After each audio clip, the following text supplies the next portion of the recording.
Portsmouth is a very famous naval city and has a huge dockyard as well, and both of those combined have always meant that the history of Portsmouth is predominantly a masculine history. The main focus of the project was to capture those oral histories, those testimonials, those life stories from different women across the city before they forgot. I served in the Royal Navy for 34 years. The Women's Royal Naval Service was a separate service to the Royal Navy, and I went through for officer in 1985, and still at that time the RENS was very much a shore-based service. I was a counsellor here for 18 years. I would walk into a room and maybe somebody would be coming into the room to talk to the counsellors, and they'd walk in and say, "Don't send a child," you know. It's because I had a ponytail and I was young. I was one of a small group of women who helped to set up the Portsmouth Women's Aid Refuge. We were looking for a place of safety for women who experienced violence in the home. The initial thing, of course, was to find a house. I found the council properties here, 1930s ones, really, really poor and not enough properties. There was huge frustration. You know, we were circumscribed. We couldn't take decisions. We didn't have any money. When I arrived to Portsmouth, I would get involved in community voluntary activities and tackling the authorities. It was very, very difficult. Male-dominated council, and who didn't want anything to do with women in any position. We got this sense that the suspicion would be that we were all very well-meaning and probably quite energetic and enthusiastic, but actually we probably didn't know what we were doing. I became the chair of Portsmouth Multicultural Group, and although I made the leader of the council, etc., no one took any notice of me. And so it was a battle. You felt as though you weren't quite taken that seriously, so you changed. I think that's how I developed a deeper voice. There were a lot of challenges when women first went to sea. There was still a lot of resentment at that time. There was an awful lot of furore in the press, and it wasn't very polite. We had the wives marching in Portsmouth against women going to sea and stealing their husbands, and that we shouldn't have women on board their husbands' warships. So that was quite challenging. Researchers at Portsmouth have done some great work on Portsmouth as a naval town, but mostly that focuses on men. And women have worked hard to make the city what it is and to stand up for their rights, to improve conditions within the city.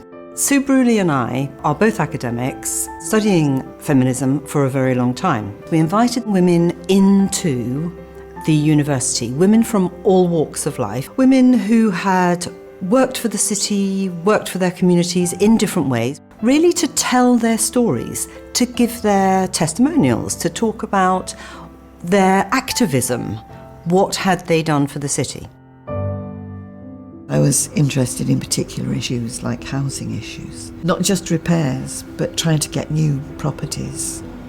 And one of the reasons is because people were continually wanting out of Portsea, and we didn't want people to keep moving, we wanted people to stay. So the way to get that was to improve the properties and get more properties. So there were a number of women involved in the group. At the same time, the council were knocking down old houses. Some of the women said, "Why are they knocking those houses down? We could get them done up. You know, there would be more houses for us to live in."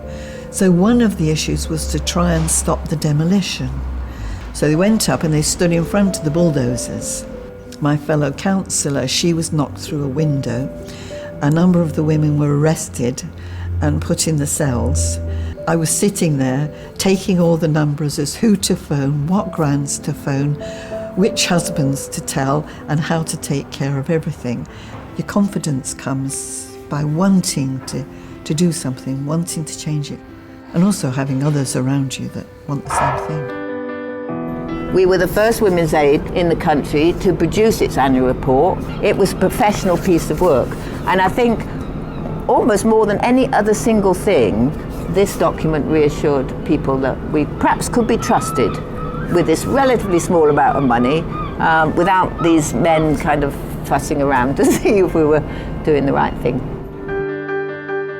One of the most helpful people on the project was Marie Costa, because at first I think she was quite hesitant to come into the university, and I think she thought that Sue and I might be two stuffy academics, not really interested in people beyond the academe.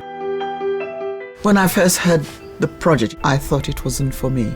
Most of the people there were all Caucasian, and I was the odd one out. Laurel said, we want women who come from diverse backgrounds. We want everybody included, so it's not just about white women. That history is missing in Portsmouth, and I need to fill that gap. So I felt that this is my role, I've got to, and I have a voice now, and I need to speak up for everybody who can't be there. By going regularly, I found I could ask questions and contribute something, or even challenge something. And I think that was a turning point for me. Portsmouth is a very diverse and multicultural city, and we wanted to reach as many different communities as we could. We managed to get to a group of Chinese women, and we managed to get to Bangladeshi communities. Marie helped us with all of that. For me, collaboration in research is absolutely vital. So that's why I got involved in it. And I'm really glad I did, because of course I've met other women now and made new connections, which of course will be useful for new campaigns. It's important to understand that no city is just about men. It's really important to demonstrate women's activism and the significance of feminism to their lives. And it's really important to capture this history before it disappears. A lot of it is just sitting up here. It's memories that we have, and memories that you've left behind because things have moved on, and if you don't capture them, then they're just going to sort of just be an amorphous mass in the background of history without anybody really sort of recognising that this was an incredibly amazing period of change. And I think it's just really important to recognise that it's not always been that way, and people have had to work hard so that you can be where you are today.